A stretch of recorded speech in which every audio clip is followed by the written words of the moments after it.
अस्सलामुअलैकुम वरहमतुल्लाहि वबरकातुहू। मेरे प्यारे भाई एसजे साहब, अस्सलामुअलैकुम जी। भाई एसजे साहब, ए अंजीर लगे अज दा कुरान पाक विच जिक्र है। ए अंजीर बहुत ही ज़ायकेदार मज़ेदार अंजीर जे, ठीक है।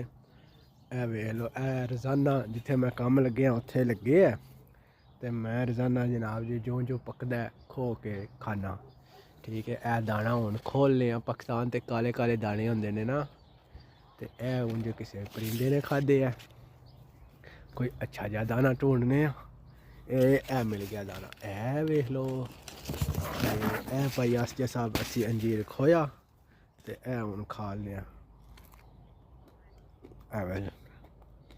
आइंदा अंदरू जे बड़ा मज़ेदार,